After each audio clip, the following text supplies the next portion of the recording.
అంటే ఇప్పుడు ఎవరైతే మీ ప్రత్యర్థి ఆయన యువకుడే మీ ప్రత్యర్థి సునీల్ యాదవ్ కామెంట్ చేస్తున్నాడు, నాన్ లోకల్ పుట్టా మహేష్ని కడప నుంచి తీసుకొచ్చి బడి పశువుని చేశారని విమర్శిస్తున్నారు. ఏమంటారు దానికి?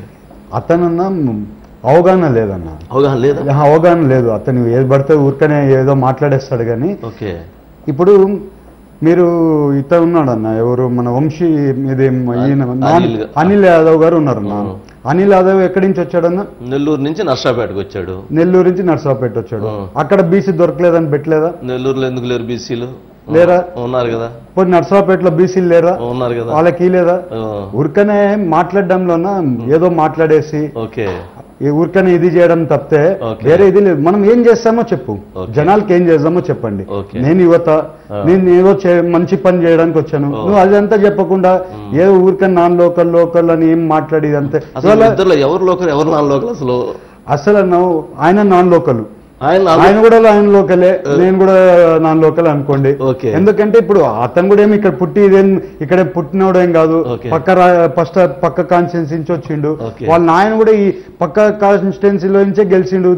అక్కడ ఎమ్మెల్యే పార్లమెంట్ పరిధిలో లేదు వాళ్ళది. ఊరికనే ఏదో మాట్లాడాలి. ఏమంటాడంటే నేను చెట్లు వేసుకొని ఇక్కడ తిరిగినా, నేను నా ఆస్తులు ఏడు ఉన్నాయంటే, నాకు ఇప్పుడు ఎవరో ఆస్తి ఇక్కడ ఉంది, ఇంటి కోసమని ల్యాండ్ కొనుక్కున్నామన్నా, ల్యాండ్ కొన్నామన్నా ఇక్కడే ఈ ఇంటి ఆ కార్నర్ లో కొన్నా అన్న. కొనేసిన ఇల్లు నేను గెలిచిపోతున్నాను, నేను డిసైడ్ అయిపోయినా, నాకు కొనేసిన ఇల్లు డిసైడ్ అయిపోయినా. నేను ఇంక ఇక్కడ ఎందుకంటే నాకు అర్థమైపోయింది, క్లారిటీ ఉంది, నాకు గెలిచిపోతున్నాను. నేను అందరూ ఇల్లు కూడా ల్యాండ్ కూడా కొనుక్కున్నా. నేను కూడా ఇవాళ లోకల్, నా ఓటర్ ఐడి కార్డు ఇక్కడే ఉంది, ఓటు హక్కు ఇక్కడే ఉంది. ఇంకా నేను ఇక్కడ లోకలే కదా, నేను లోకల్. ఇవాళ సమస్యలు కూడా ప్రతి మండల వైజు, ప్రతి గ్రామాల వైజు సమస్యలు కూడా నేను లిస్ట్ అవుట్ చేసి మేము ఒక వెబ్సైట్ పెట్టామన్నా. వెబ్సైట్ పెట్టి ప్రతి ఒక్కరి సమస్యలు దాంట్లో రాయండి అన్నాం. మేజర్ సమస్యలు దాంట్లో సమస్యలు పెడుతున్నారు, దాంట్లో సమస్యలు పెడుతున్నారు, టైప్ చేస్తున్నారు, తెలుగులో టైప్ చేస్తున్నారు, ఇంగ్లీష్ లో టైప్ చేస్తున్నారు. ఎందుకంటే చదువుకునే యువత ఎక్కువ మన దగ్గర బయట ఉన్నారు, వాళ్ళందరూ సమస్యలు పెడుతున్నారు. 122 సమస్యలు మేజర్ సమస్యలు ఐడెంటిఫై చేస్తాము. ఇప్పుడు ఈ పార్లమెంట్ లో 122 సమస్యలు మేజర్. దాంట్లో అదొక ప్రతి ఒక్క సమస్య తీర్చాలి. ఎన్నో ఏళ్ళ నుంచి అట్లా ఒక్కొక్కటి పైలపై వచ్చిన సమస్యలు. అది అయిపోయినాక ఒక 300 సమస్యలు కొంచెం మిడిల్ బేస్ టైప్ ఆఫ్ సమస్యలు, కొంచెం సెకండ్ లెవెల్లో తీర్చుకునే సమస్యలు.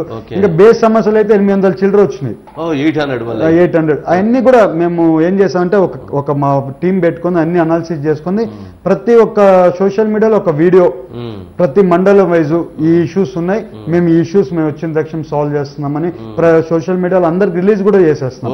సో వీఆర్ అప్ ఫ్రంట్ అండి. సో ఇప్పుడు నాకంటే కాన్సెప్ట్ వదులుతున్నారట కదా, సమస్యలకి అట్లా రిలీజ్ చేసి చెప్తున్నాం అన్న, ఈ సమస్యలు ఉన్నాయి మీ గ్రామాల్లో, మేము వచ్చిన తక్షణం సాల్వ్ చేస్తామని చెప్తాం.